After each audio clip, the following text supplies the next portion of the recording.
Hey there, friends. Dave Paulides, Canada Missing Project. This is our lovely executive producer, star of the show, big girl. Huck. She's a good girl too. Really good. Really good. You're a good puppy. Let me leave me alone, Dad. I gotta go to sleep. So, thank you for being here. Our new website, missing411.com. Please check it out. And starting December 1st, we will have DVDs, Blu-rays. We'll have Missing 411, The Hunted, back available on DVD. And I've got a new book coming out by the same title, American Sasquatch. And what it's going to do is it's going to pick up what we couldn't have in the movie. And it's got some great things in there, I'm telling you. I let a few people read it. They said, Dave, this is going to break things open. I think it will shake up a few people, there's no doubt. During the last several months, I've gotten some severe flack from people saying, Dave, these cases, there's no mystery to them, this and that, and on and on. Well, I want to go back to a case in Michigan. Michigan has tons of very, very unusual cases. In fact, several states, including Wisconsin, have cases that are mind-boggling that are near Lake Michigan and the Great Lakes. There's something about that I mean, it goes back to water and how water plays a key role in all of these cases. And I know some of the people that are new here don't get that, but you will. Now, in this case, it happened immediately adjacent to water. Happened in a little town called Ingleston, in Michigan. This is a little town. This is Lake Michigan. This is the Wisconsin-Michigan border. Marinette. And it happened on this side, about 17 miles north of Menominee in this little town. Right outside of town, in a very, very rural area out here. Hardly anybody is out here. There's not a big population base. This happened in 1953. There was hardly anybody living out here. And now I'll explain it to you and why we are here. Involves a case named Beverly Bradley. Some reports said 2 years, some said 2.5 years. All stated that she was small for her age. The background to this story is as important as the story itself. It happened on May 20th, 1953 at about 11:30 in the morning. Again, just on the outskirts of Ingleston. It's about 30 miles north of Green Bay, Wisconsin. I can't implore on you how rural this area is. Now, Beverly was visiting her grandparents, Mr. and Mrs. Edward Van Cleek. And the Van Cleeks had just recently completed a cabin that was going to be their home on the outskirts of Ingleston. And their intent was to build a chicken ranch out there. So they had the home completed, and Mrs. Van Cleek had traveled down to Milwaukee to visit her daughter, Mrs. Ocala Bradley, and Beverly's sister, who was 7. Well, they decided at the last minute that Beverly wanted to go with her grandma and see their new home. So the grandma took Beverly north, and they decided to go up to their new home with their grandpa and stay at the house for a few days. Interestingly, small tidbit, Beverly's parents, her mom and dad, were separated. Not divorced, but they were separated. So Beverly goes to stay with the grandparents at this brand new cabin. Hadn't been lived in very long. Another key part to the story. I've written about several cases over the years where kids disappeared from homes that were just recently occupied and were newly built. I'm not sure what to make of that, and I'm not sure what the meaning is. It's just one of those facts that hangs out there. Well, Beverly liked the outdoors and the woods, and on May 20th at 11:30 a.m., Mrs. Van Cleek put Beverly out in the front yard to play. And she had a doll that she was playing with. And the grandmother was going to be gone just a few minutes and had a few chores to do. Grandpa was gone doing other chores away from the property. So just the grandmother was there with Beverly alone. So Grandma comes back after a couple minutes. Beverly's gone. Yelled for her, no answer. Looked around, no answer. Hadn't heard any cars come by, hadn't heard anyone say anything, hadn't heard Beverly cry, nothing. So it wasn't long after that the grandpa comes home. And now they're both searching for Beverly. And they searched for a couple hours until they finally called the local sheriff. Now the sheriff is a man named Ed Reindell. Very experienced guy, been around the block a long time, been the sheriff for a long time, and he immediately took charge of the search. He immediately called for more sheriff's deputies, and they started arriving. As the other deputies are arriving, Ed Van Cleek, her grandpa, has a massive heart attack and keels over and passes out in her front yard. Deputies stop everything and they start working on Ed. And they get him to regain consciousness. And they then transport him to Menominee to the local hospital. And he stabilizes. Unbelievable. If the deputies weren't there, there's no doubt he probably would have died.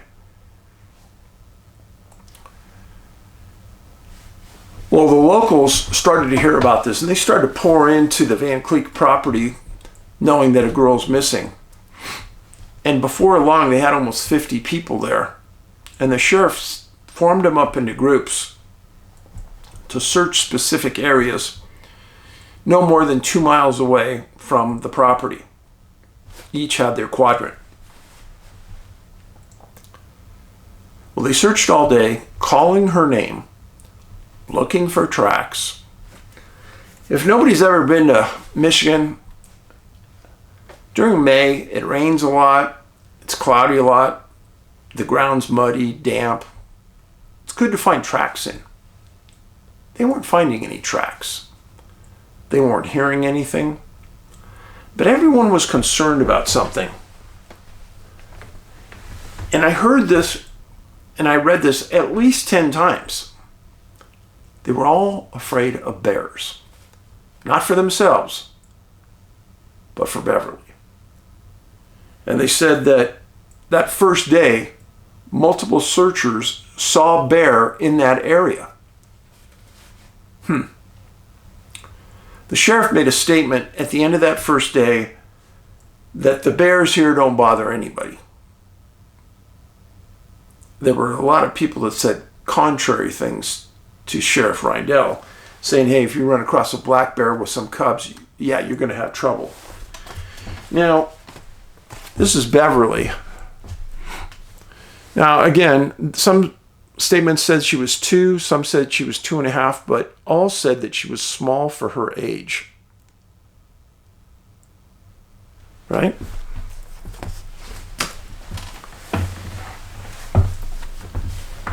So Sheriff Reindell stayed on scene all night, didn't leave. committed to trying to find this young girl. And there were several other people that stayed with him. May 21st, the following day, got more searchers there. And the state police, county sheriffs, they had some trackers there, Boy Scouts, farmers, and a group of ministers all came to help. None of them had seen any tracks. Now, what happened was, in the middle of the day, all heck broke loose. They had one of the worst thunderstorms in weeks, and it went on for the majority of the day. Thunder, lightning, super heavy rain, heavy wind. It was a disaster. And the sheriff was really concerned because Beverly was so young and she wasn't dressed for the weather. They said she was wearing overalls, a shirt, shoes, carrying a doll. And the sheriff said he was shocked that nobody had found that doll yet, because usually kids start dropping things. Well, they kept searching. A lot of them had to pull out because of the lightning, and they took shelter until late in the day, and then they all went back out again. Now, that kind of rain could be good and bad. Yeah, you could easily find more tracks on that if she was mobile and moving. Now, late that second day, well, yeah, it was the first day after she disappeared, her parents showed up. And the dad immediately engaged and started searching with the rest of the people. Mother stayed with the mom. It was chaos. The dirt in the area was described as soft, muddy in spots, yet nobody was finding any tracks. Late the first day after she disappeared, the sheriff made a call for the Coast Guard to send a helicopter and any ground troops that they had that could help in the search. Well, within several hours, they got some ground pounders from the Coast Guard, and they said a helicopter would be coming the next morning. Well, that's a really good sign. Because in Michigan, the woods are so thick that sometimes being up high, you could see areas and get to areas quickly that people on the ground couldn't. And if it's an open area, they can see it really well.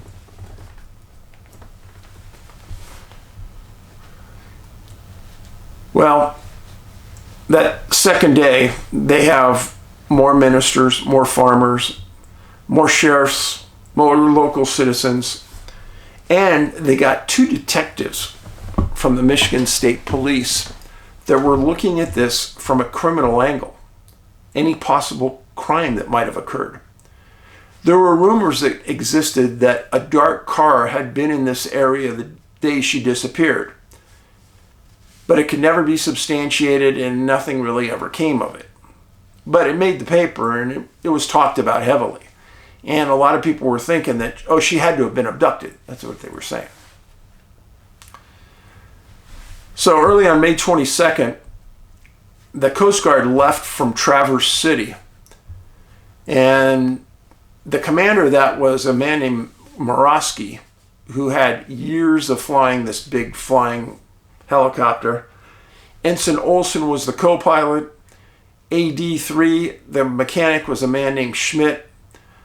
They left very early and they did a refueling stop in Escanaba, and they arrived in Menominee at 11:40 in the morning. When they landed at the airport, the sheriff met them there.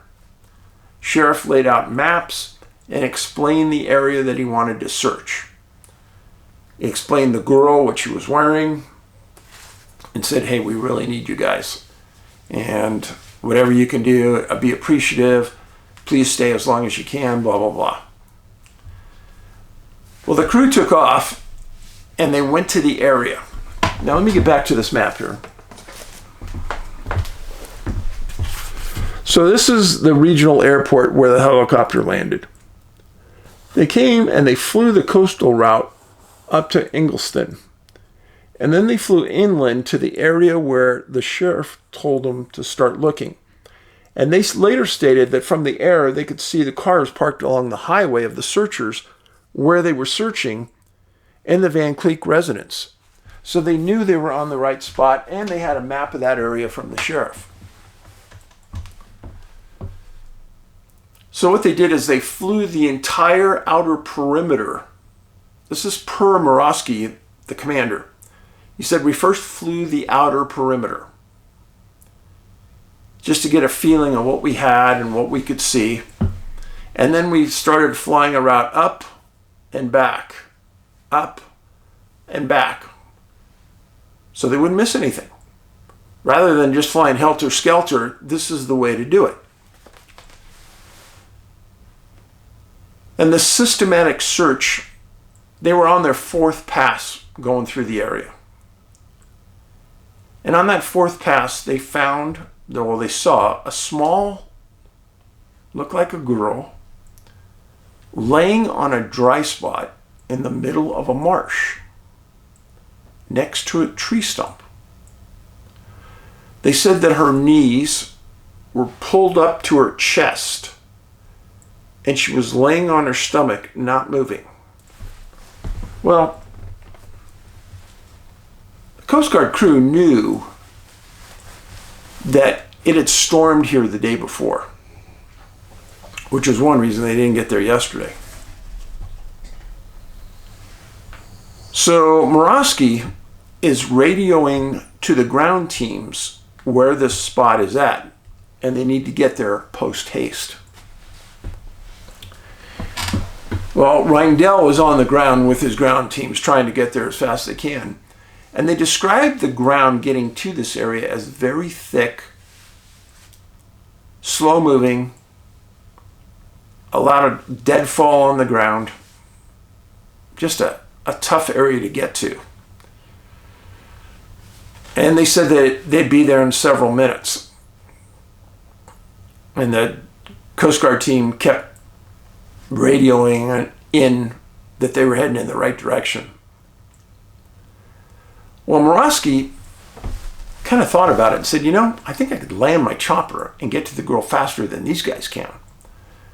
So he finds a landing pad not far away, sets down, and he and his team sprint over to the girl.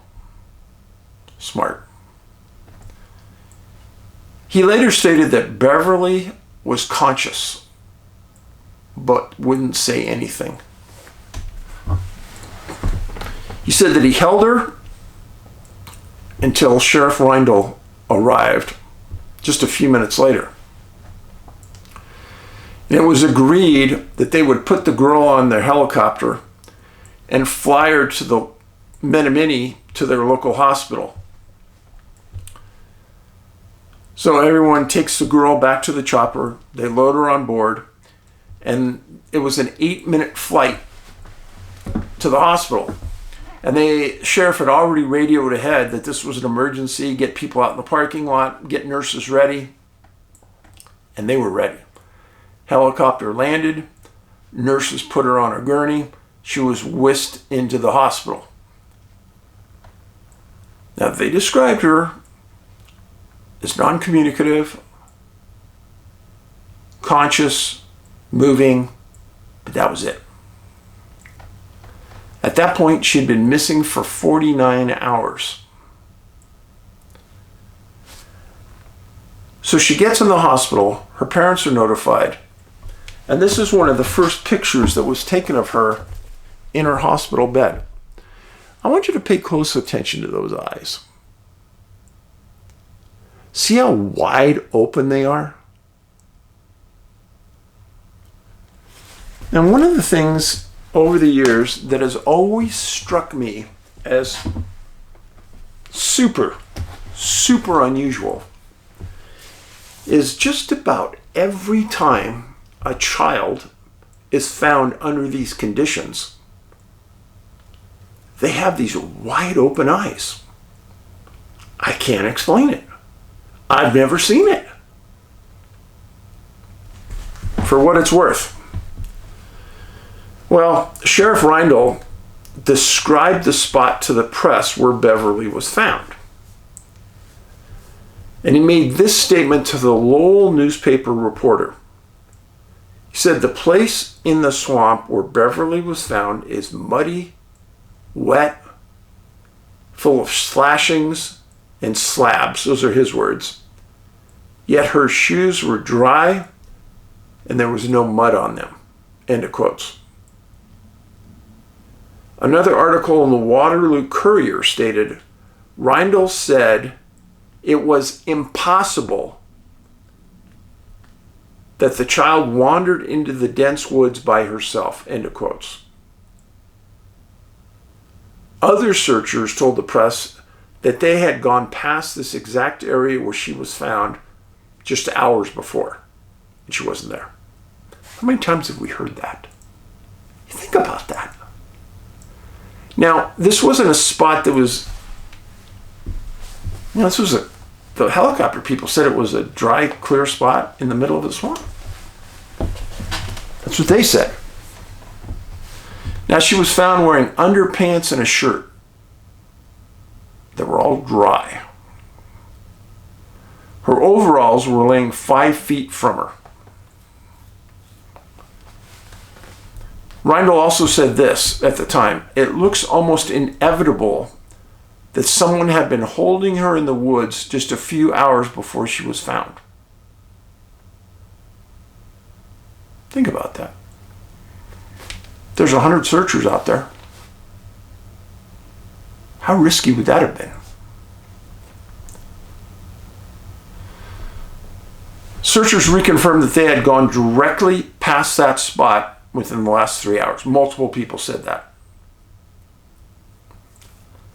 They all said there was mud and water all around her. And, this is a biggie, all of the searchers said that those woods were infested with mosquitoes, and Beverly had 0 bites. Her overalls and her doll were laying almost in the same spot 5 feet away. She was lying next to a stump that partially concealed her. Let's think about this. A 2.5-year-old child. If she cared about that doll so much that she carried it on her own through all of this mirage of horrendous woods, don't you think she would have been clutching it while she was laying there sleeping? I'm just saying.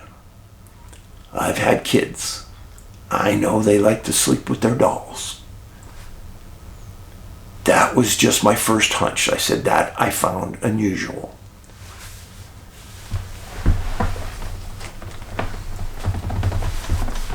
Now, Beverly's parents also stated this to the press a few days later. Their words, "Something's wrong about my child's disappearance." Those are the words. They didn't say they think she was kidnapped. They said something's wrong about this. Now, the mom and dad stayed with Beverly while she was in the hospital for 3 days. The doctor said that she was suffering from a very mild case of hypothermia and shock. I have never heard of one of the kids being missing for 48, 49, 72 hours, and a doctor saying that they were in shock. Shock implies to me that something really strange happened, besides just walking into the woods. But that's just me.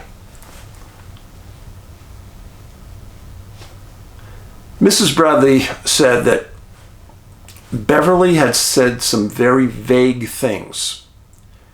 And I read 6 or 7 different articles about what she supposedly said. And Mrs. Bradley said that she said something about being in a car and being in a house.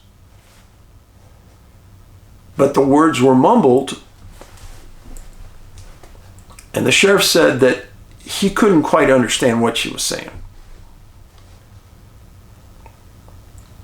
After she got out of the hospital, Mrs. Bradley took Beverly to the end of her grandmother's driveway and asked her, "Which way did you go?" And she said that Beverly seemed very unsure of what she was asking and just said yes.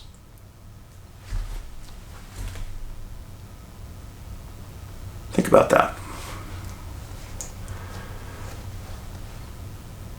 Now, Beverly was found 1.5 miles from her grandparents' home, in the middle of a search area.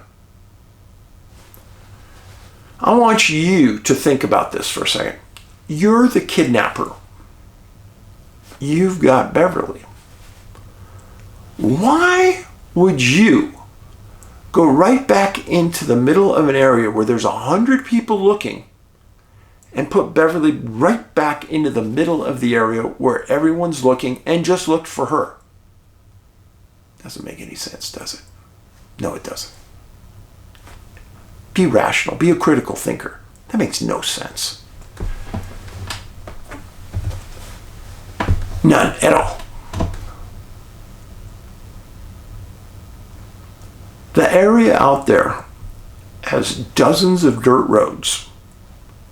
You could drive 5 miles from there and put her on the side of a dirt road or on the side of a highway to Menominee, where she would be found, and just put her on the side of the road and leave.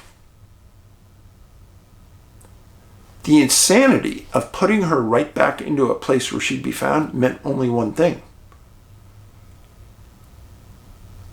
They intended for her to be found. They didn't want her to die. And they put her right under the nose of that helicopter. And remember, major thunderstorm, rain, wind the day before. Multiple bloodhounds the first and second day. The first day before there was ever any thunderstorm. But they couldn't pick up a scent. It doesn't make any sense. It's a little girl. Should have been sent everywhere. I've said this before, and I actually get a lot of heat from you guys when I've stated it, but I don't care. Because I think more times than not it's true. Beverly disappeared with no males at the residence.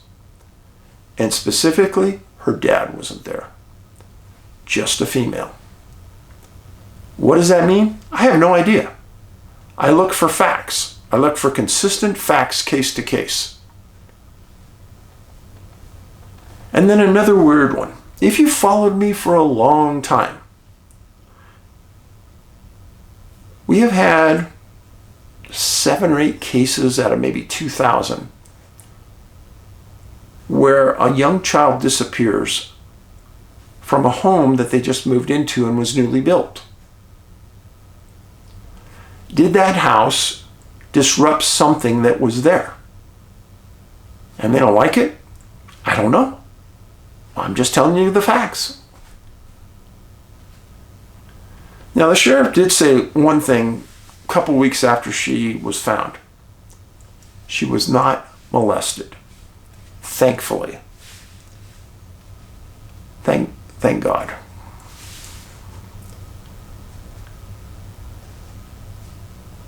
If she wasn't at the location 3 hours before she was found,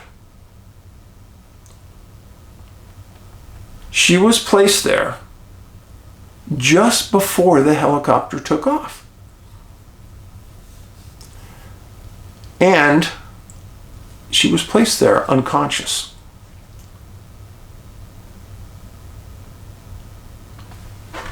The vast majority of times when these kids are found, they're either found unconscious or just recently awoke. If she was alive and conscious, she would be getting up and moving. and she wasn't. She was groggy.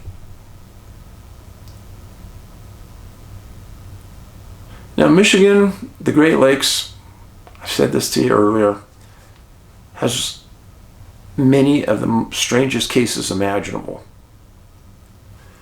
And I spoke to you just north of this in Lake Superior was the location where a fighter jet was scrambled because Canadian Air Force said a UFO was flying over Lake Superior and they wanted it to intercept. So the UFO is flying from east to west right over the middle of Lake Superior. Fighter jet comes, intercepts, and the radar shows when the two come together, they both disappear. The fighter was never found. That's north of this. And there are many more UFO cases in this area. Many. Now, originally, the Michigan State Police sent 2 detectives to the location to follow up on any possible criminal activity. A criminal case was never opened. Case closed. She was found, over and done with. So the real question is, what happened here? I think we all know what happened. I'll let you come to your own conclusion. But if you're a critical thinker and you follow the thought lines of the sheriff and the searchers, there's no way she got there on her own walking through the woods. Impossible. Her shoes were clean, her clothes were dry. Right? We all agree with that? Okay. It thunderstormed and rained the day before. Now, a couple weeks ago, I talked to you about thunderstorms and UFOs.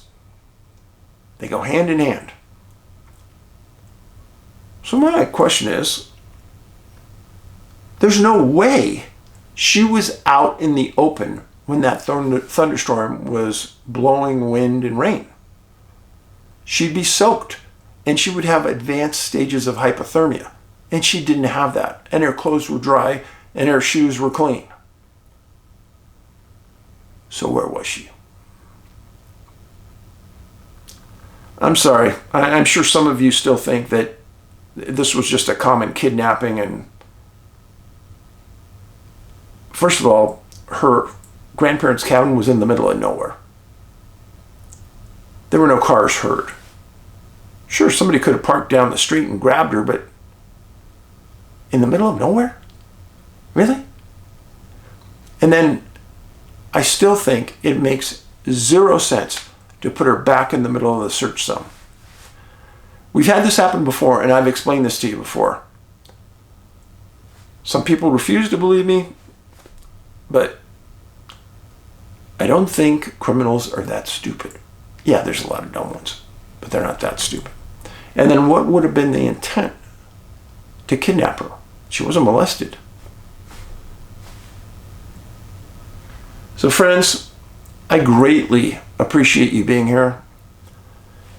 And I brought back this case because we're going to be talking about some other things right around here. I think this is one of those few cases that should waken some people up to our work. Remember kindness. You got to be patient with people. I know that. And you got to be appreciative that you're here, and I am very appreciative. Please make sure you are subscribed.